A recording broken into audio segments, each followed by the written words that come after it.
preconceito em relação à psicologia organizacional e do trabalho, principalmente a psicologia organizacional, quando, na verdade, nós estamos nas organizações com foco nos trabalhadores, no ser humano. A organização vai ser uma consequência desse trabalho, né? E desse também, dessa forma como esses trabalhadores são treinados, desenvolvidos, são cuidados no sentido da saúde, da segurança do trabalho, enfim.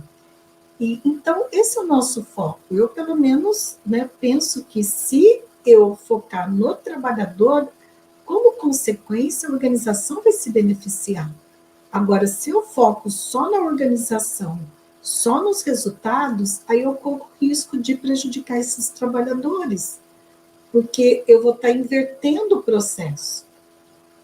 Enfim, essa é a forma como eu trabalho já há mais de 30 anos. Eu sempre entendi dessa forma, né? E isso faz parte também dos meus valores enquanto pessoa. Então, a paixão é uma característica muito importante.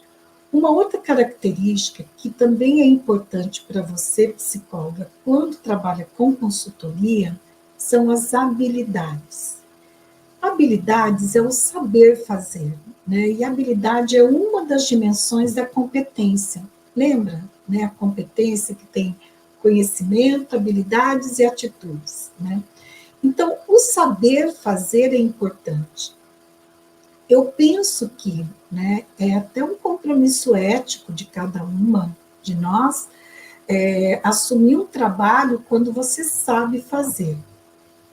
E se você não sabe fazer, mas quer assumir aquele trabalho, né, você gostaria de pegar aquele trabalho, de formalizar aquele contrato, enfim, fechar aquela proposta de trabalho, você tem o compromisso de buscar desenvolver essas habilidades. E nem sempre é só por meio de cursos, né? Às vezes a gente precisa de uma supervisão, de uma orientação.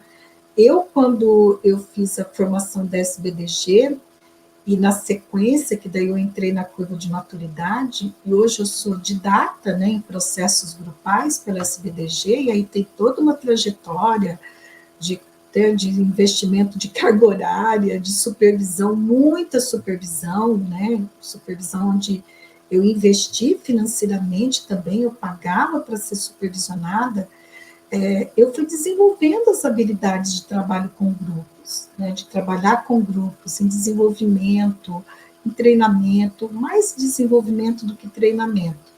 Então, as habilidades você pode desenvolver, mas é importante que não seja um processo também solitário, né, um processo onde você tem a ilusão da onipotência, né? Achar que vai dar conta sozinho. Não, de poder buscar uma ajuda, poder buscar uma mentoria, né, para te auxiliar nesse processo de desenvolvimento dessas habilidades.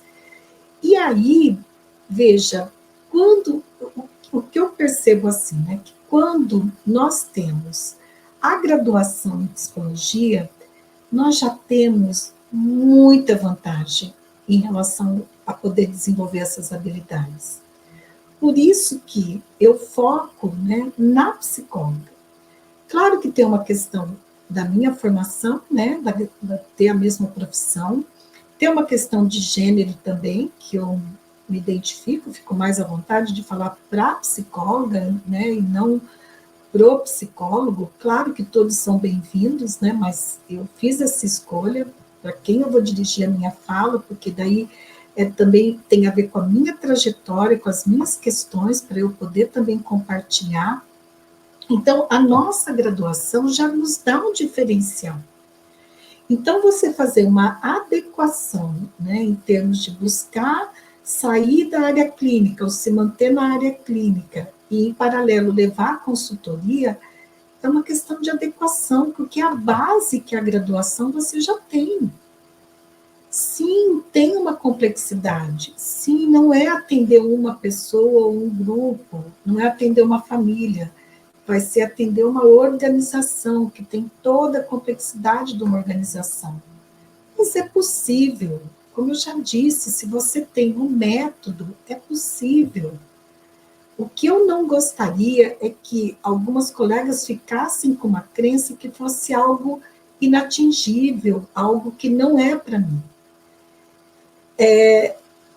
Eu acho que talvez tenha algo aí no imaginário em relação à consultoria, que na década de 80, principalmente, e se você tem alguns livros até que referem isso, a Fela Moscovitch, no livro dela, qual foi? A Organização por Trás do Espelho.